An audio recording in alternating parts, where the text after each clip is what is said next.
El siguiente programa es para todas las edades. No contiene escenas de sexo o violencia. Es apto para toda la familia. Cuenta con el sistema Closed Caption y es financiado con recursos del Fondo Único de TIC.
Las armas lo sacan a uno para lejos. Mientras y ahorita con esto nos sentimos aquí en el campo seguros porque esto es el futuro de nuestra vida. Hola, ¿qué tal? Bienvenidos a esta nueva temporada de entrevistas con Alma de País. Hoy los saludo desde Indumil. Esta es la empresa estatal que se encarga de comercializar y fabricar armas. Pero hoy no les quiero hablar de nuevas armas. Quiero hablarles de 23.500 armas que están siendo destruidas y que le hicieron mucho daño a los colombianos. Asesinaron a cientos de colombianos con ellas cuando estaban en poder de los grupos armados ilegales, pero que ahora, después de que estuvieran en manos de las fuerzas militares, pues están devolviéndole la esperanza a las comunidades campesinas, por ejemplo, porque se están convirtiendo en carretillas y en insumos para trabajar el campo, la tierra, en esta campaña que se ha denominado justamente así, destruyendo el miedo y devolviendo la esperanza. Y quiero saludar a mi invitado de hoy, él es el coronel Leonardo Ruiz Eslava, jefe del Departamento de Control de Comercio de Armas, Municiones y Explosivos del Comando General de las Fuerzas Militares. Coronel, gracias por acompañarnos, bienvenido. Andrea, un gusto y muchas gracias por invitarme, muchas gracias a ti y a tu equipo. Bueno, para que las personas también se hagan una idea de lo que estamos hablando, yo decía que estas armas pues han hecho mucho daño a la población colombiana porque supongo que usted ha estado en más de un operativo donde se incautaron muchas armas que tenían estos grupos armados ilegales. ¿Cuál recuerda usted que haya marcado su carrera militar? Claro que sí, Andrea, pues la mayoría de soldados y policías en el país, todos los entes de control, nuestra fiscalía, en algún momento ha participado de alguna operación o un operativo para la incautación de este tipo de elementos a los grupos de delincuencia.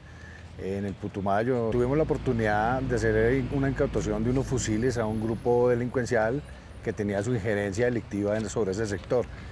Pues estas armas van saliendo de circulación, son capacidades que se le van quitando a los grupos al margen de la ley y pues para nosotros los soldados, policías, nuestra fiscalía, es un orgullo y es muy satisfactorio ver cómo le quitamos ese poder a los grupos que afectan a nuestra población. Claro. Quiere decir que en todos esos operativos, en las noticias, cuando vemos todas esas armas, estamos hablando de qué tipo de armas que son incautadas y que tienen en su poder todos los grupos armados ilegales en Colombia. ¿De qué estamos hablando? ¿Qué tipo de armas? Estamos hablando de todo tipo de armas. Podemos estar hablando de armas de largo alcance, morteros, armas hechizas, armas que en algún momento de pronto ingresaron al país de forma legal y en un robo, en afectación a alguna persona se la quitaron. Estamos hablando de todo tipo de armas que se pudieran conocer. Es que imagínense, estamos hablando de armas que han causado mucho dolor en atentados, en diferentes episodios, pero que aquí se le está poniendo una carga también simbólica muy fuerte, porque se destruyen estas armas. ¿Cuál es el proceso para llevárselas hacia el departamento de Boyacá? Que usted ya me dirá los detalles de donde se funden y se vuelven acero nuevamente para que pueda ser puesto a disposición de quienes hacen las carretas y los elementos para que los campesinos, por ejemplo, puedan trabajar la tierra. Tú lo has dicho, Andrea, en un trabajo mancomunado de las fuerzas militares con la empresa privada, se logra crear un mecanismo por el cual se haga una fundición de esos elementos que en algún momento afectaron a nuestra población y lograr con ese mismo acero entregar herramientas y hacer distintos tipos de obras que favorezcan a estas comunidades que han sido afectadas. Y eso es algo muy gratificante para la misma población, ver que en algún momento esas armas que los afectaron los están ayudando. Y de hecho, pues con la fundición que se hizo el año inmediatamente anterior y la que se piensa hacer este año, el Comando General de las Fuerzas Militares tiene proyectado hacer obras de infraestructura y eso se está estudiando precisamente en este momento para lograr llegar a dar un impacto muy importante en favor de la población. Buenísimo, entonces se puede utilizar para la construcción de puentes, por ejemplo. Claro que sí, con nuestros ingenieros militares, la capacidad que tienen nuestros ingenieros, podemos llegar a hacer, y de hecho este tipo de obras el Ejército Nacional las ha hecho muchas veces, pero nunca con el acero de las armas incautadas, y posiblemente dentro de los proyectos que se presenten para este año podamos lograrlo. Ah, entonces, ¿qué se hacía en el pasado? Usted me dice que sería la primera vez que hay muchas cosas que a lo largo de los años que se han incautado este tipo de armas y se han hecho las fundiciones, se han entregado kit a los campesinos para lograr que ellos de pronto tengan facilidad para ejercer sus labores del campo, se han entregado viviendas a familias afectadas con situaciones de interés social, y pues muchas otras obras. Están revisando precisamente en planeación qué causaría más impacto de favorecimiento a este tipo de comunidades vulnerables para lograr que este acero que se funde llegue a su mejor destino. Buenísimo. Y este año entonces la apuesta es dárselo también a los ingenieros militares para que ellos construyan puentes, porque además tiene muy buena fama los ingenieros militares, ¿no? Construyen puentes de una manera en tiempo récord. ¿Usted qué sabe sobre este oficio y qué impacto ha tenido en las comunidades? Nuestros ingenieros militares tienen una capacidad excepcional por su experiencia, porque ingresan a zonas donde posiblemente algunas empresas privadas no puedan ingresar por temas de seguridad. Nuestros ingenieros logran llegar a esos puntos. La experiencia de ellos es excepcional. Posiblemente dentro del estudio que se está haciendo para lograr ver el impacto que vamos a causar con este acero, hayan obras del tipo del que tú mencionas, puentes que comuniquen a poblaciones y cosas que favorezcan mucho a la comunidad.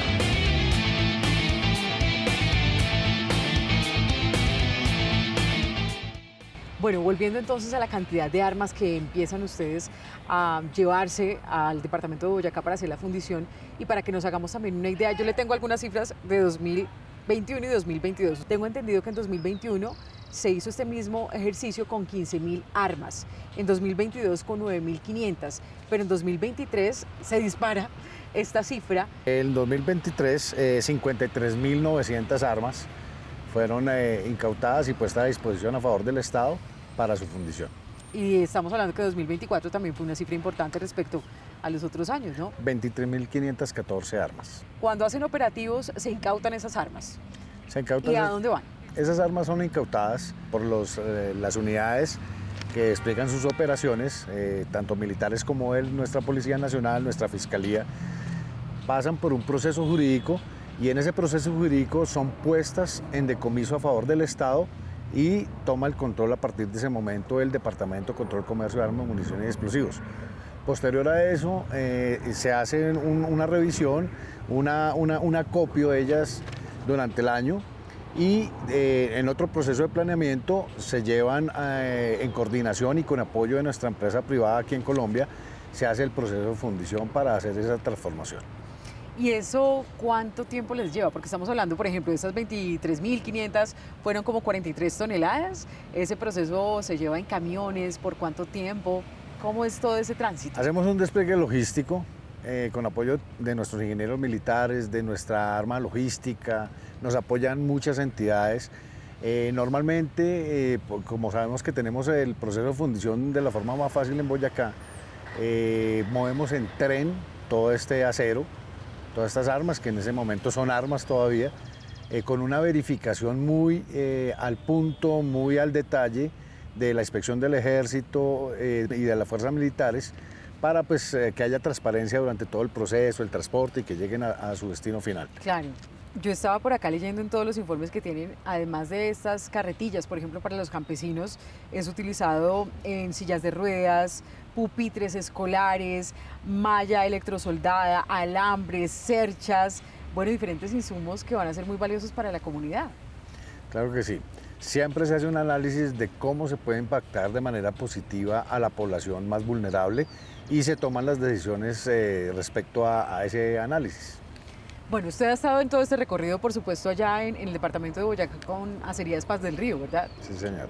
Y cuando llegan allá las armas, vamos a ir mostrando esas imágenes, pero ¿cuál es el proceso? Hay unas calderas gigantes, todo ese proceso, ¿cuánto dura? Cuéntenos más detalles de eso. Bueno, ese proceso es un proceso un poquito largo, a partir del momento que llegan los vagones a Boyacá, hay unas calderas gigantes que es donde hacen, tú lo mencionas, donde hacen ellos el proceso, comienzan a fundirse, se funden con otros aceros, incluso de ellos mismos, y ahí es donde comienza a salir nuestro producto, el acero con el que se van a hacer todas esas obras. Es muy importante la participación de la empresa privada, porque ellos se conectan mucho con la intención que tiene el Comando General, el Gobierno Nacional, para lograr estos objetivos. Y cuando llegan allá todas estas toneladas, digamos esas 43 toneladas, en tiempo, ¿cuánto estamos hablando que puede ya un campesino tener una carretilla? Podemos estar hablando de que, el proceso no es solamente la fundición como tal allá, porque es que ellos hacen la fundición, pero no necesariamente tienen que fabricar la carretilla. Entonces ellos hacen adquisición de algunos elementos, porque pues ellos no tienen la capacidad pues, de hacer todo lo que se quiere entregar. La construcción de una vivienda ellos no la pueden hacer. Ellos utilizan ese recurso para darle el beneficio a la comunidad. Bueno, vamos a hacer una pausa aquí en Entrevistas con Alma de País para conocer justamente la historia de cuando ya esas armas que fueron de los grupos armados ilegales pues se transforman y llegan a las manos de un campesino para trabajar la tierra. Ya regresamos. En los últimos 20 años, el número de niñas víctimas de violencia sexual ha aumentado en un 254%.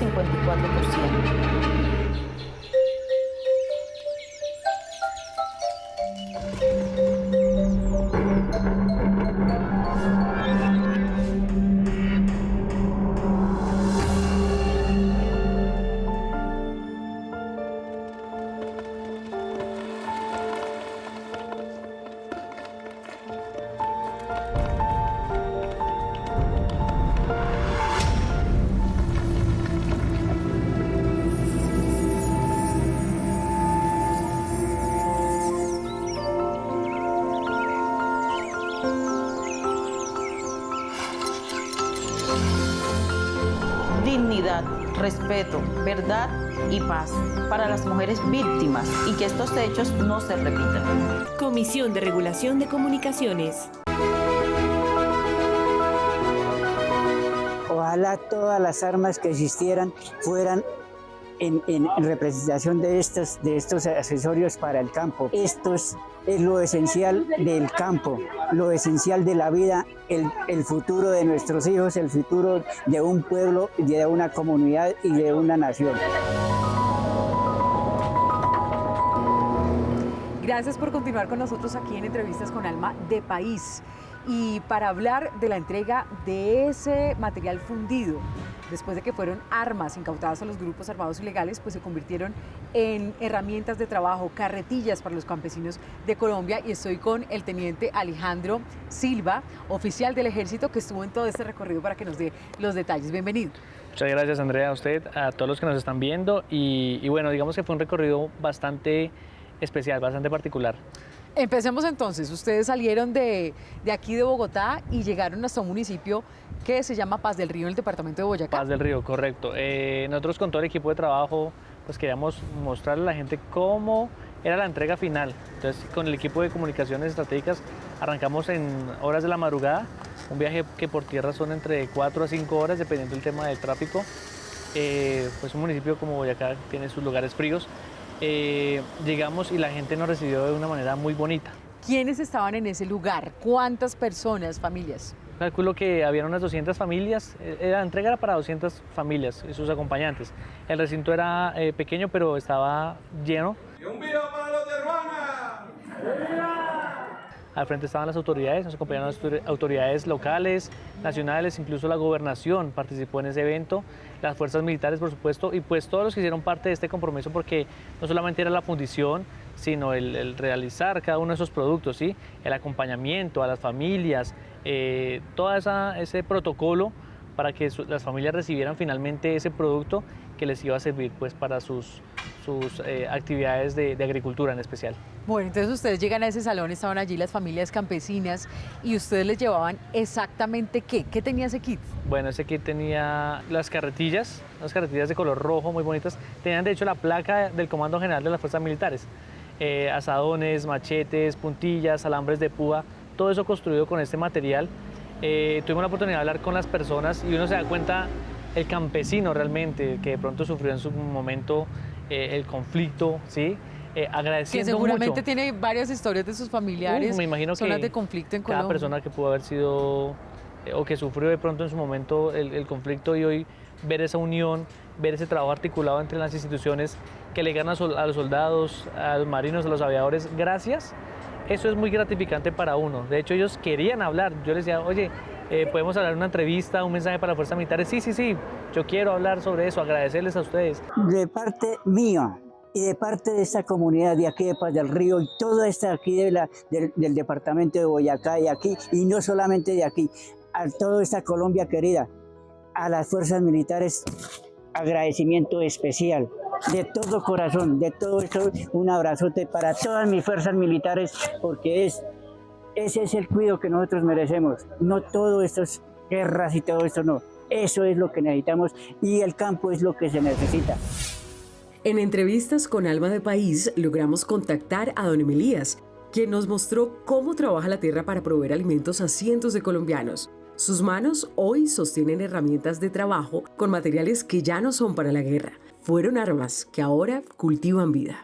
Este kit de aquí,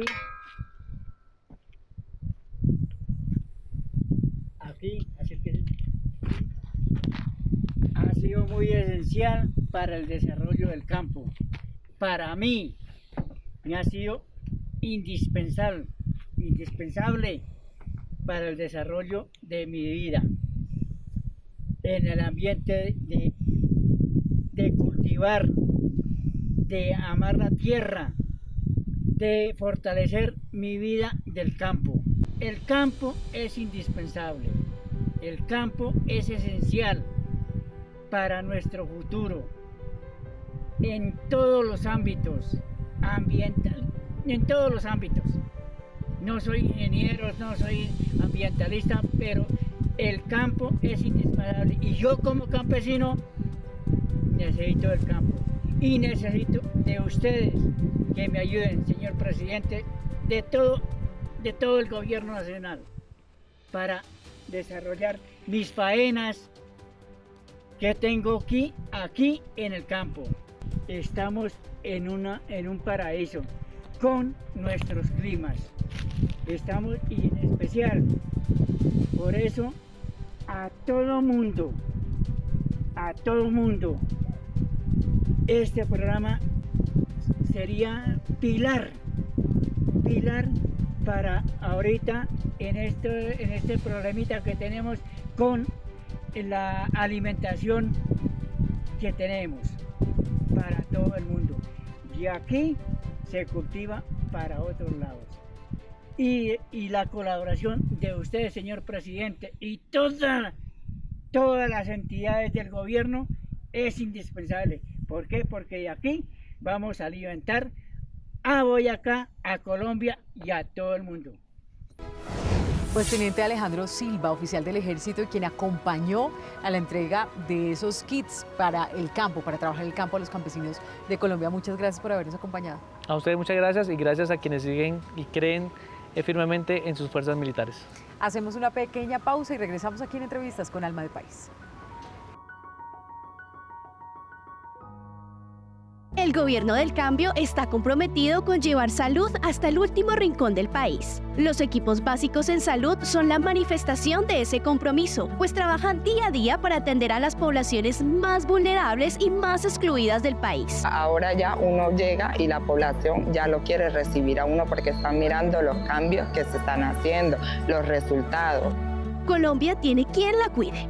Gobierno de Colombia. Comisión de Regulación de Comunicaciones. Lo que alguna vez, en el marco del conflicto y la violencia de nuestro país, fue un símbolo de miedo y terror, se convierte hoy en un instrumento de esperanza y construcción, gracias a esta iniciativa. Gracias por seguir con nosotros aquí en Entrevistas con Alma de País para seguir hablando de esta campaña de destruir el miedo y volver la esperanza a cientos de familias a través del acero, que después de que fueron armas que hicieron tanto daño en nuestro país, pues se convirtieron en una herramienta para que puedan trabajar el campo, para tener viviendas dignas y próximamente, posiblemente, puentes que construirán los ingenieros militares y que ayudarán a cientos de comunidades en el país. Bueno, Coronel Leonardo Ruiz Eslava, jefe del Departamento de Control de Comercio de Armas, Municiones y Explosivos. Estábamos hablando del impacto que tiene para la sociedad civil esta campaña de destruir las armas, más allá de lo evidente que es una carretilla, una vivienda para los campesinos, pero también tiene un impacto para toda la sociedad. Claro que sí, Andrea. Mira, no más si tú haces cuentas con las armas que se han incautado, que son armas con las que ya en este momento no cuentan los grupos al margen de la ley, no están en circulación, son armas con las que en este momento ya no pueden contar para sus actos delictivos. Es un impacto en la seguridad con todos los proyectos del Gobierno Nacional, todos los proyectos del Comando General de las Fuerzas Militares, todos sus planes operacionales. Obviamente es quitarle la capacidad a los grupos al margen de la ley de que infrinjan algún tipo de daño a nuestra población. Para que comprendamos también el impacto de destruir estas armas y volverlas posibilidad de esperanza a las comunidades, usted tuvo una situación muy difícil hace 25 años en el departamento de Chocó. Le tuvo que enfrentar a estos grupos armados ilegales. Cuéntenos un poco de eso. Todos los soldados y policías que tenemos pues algún tiempo en nuestras fuerzas, hemos tenido situaciones de este tipo. Hay un caso que a mí me impactó muchísimo en Jurado Chocó, eso fue como a término del año de 1999, donde las guerrillas que en este momento delinquían atacaron una base de infantería marina en Jurado Chocó y pues hubo más de 20 muertos desafortunadamente en nuestra Armada Nacional, que me impactó muchísimo porque cuando las tropas de ejército entramos a hacer como esa recuperación, a verificar la situación, pues encontrarse uno con el escenario donde tantas personas fallecidas, otros heridos. En el ataque subversivo, 24 miembros de la Armada Nacional fueron asesinados, 26 resultaron heridos, 3 militares fueron secuestrados e incluso varios miembros de la población civil fueron atacados y asesinados en este atroz episodio. Y con estas armas que estamos, las autoridades militares, de policía, fiscalía, incautándole a los terroristas, les negamos la posibilidad, les reducimos la posibilidad de que cometan actos de este tipo. Y día a día seguiremos esforzándonos para lograr llegar a ese objetivo final, que es que no haya ningún tipo de arma ilegal en circulación. Y parte de este programa, parte de este esfuerzo que hace el Comando General, es llegar a volver algo que fue muy malo en su momento, de algo de beneficio para las comunidades que han sido afectadas. Hablando de los sitios donde más se incautan armas a los grupos armados ilegales, pues usted ha estado en varios de ellos, en el departamento de Chocó, en el departamento del Huila, ¿también usted estuvo allí combatiendo? Sí, Andrea, tuve la oportunidad de pertenecer a una unidad muy operacional, muy operativa ya en el Huila. Se presentaban pues muchas situaciones de carácter de orden público. Se lograron varias incautaciones. Tú le puedes preguntar a los soldados y policías que llevamos tiempo en nuestras instituciones y cada uno te contará 100 historias de este tipo. Lo importante de todo esto que es lograr tener claridad de que cada día, cada soldado, cada policía se va a esforzar para quitar estas armas de circulación.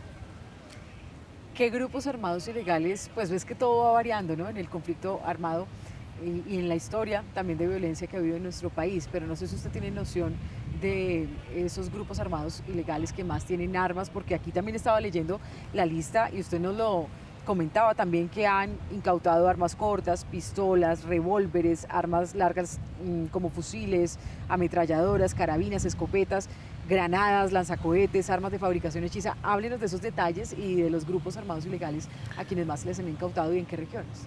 Han adquirido armas de forma ilegal Han hecho armas porque hay armas, algunas como tú lo comentabas son hechizas. Pues en esta evolución ellos han tenido muchos tipos de armas, incluso para nosotros en algunas oportunidades desconocidas. ¿A usted le tocó alguna de esas armas desconocidas de los grupos armados ilegales? Sí, vi unas bombas, unos mecanismos redondos como los de las cómics, que son redondos con la mechita. Sí. Lo vi en Jurado Chocó, que eso lo botaban también Eso que ocurrió hace 25 años Sí. con una de esas armas. Conocí ese tipo de artefactos que nosotros en Colombia no los manejamos. Claro. Y así han ido cambiando. Han las evolucionado en su forma de Evolucionando delinquir. entre comillas, Sí, claro. en su forma de delinquir, perfeccionando su forma de delinquir legalidad y y su de daño. igual manera el tipo de armas que utilizan. Que en esta ocasión fueron 200 familias campesinas en el departamento de Boyacá, pero se está pensando llevar esa campaña para que se beneficien otros campesinos, otros estudiantes con pupitres, otras comunidades con los puentes en diferentes partes del país. ¿Y qué viene ahora? ¿Qué es lo que se proyecta para este 2025? Bueno, ahorita en este momento es materia de estudio. Se está revisando precisamente para verificar cómo se puede impactar o aprovechar este tipo de elementos para impactar de la forma más positiva a la comunidad. Entonces se está revisando en este momento por parte del Comando General de qué forma se va a aprovechar este material. Pues Coronel Leonardo Ruiz Eslava, jefe del Departamento de Control de Comercio, Armas, Municiones y Explosivos del Comando General de las Fuerzas Militares, muchas gracias por habernos contado toda esta campaña de destruir el miedo y devolver la esperanza aquí en Entrevistas con Alma del País. Muchas gracias, Andrea, a ti, a tu equipo, y cualquier cosa estoy a tus órdenes. A ustedes muchas gracias y nos vemos en un próximo capítulo.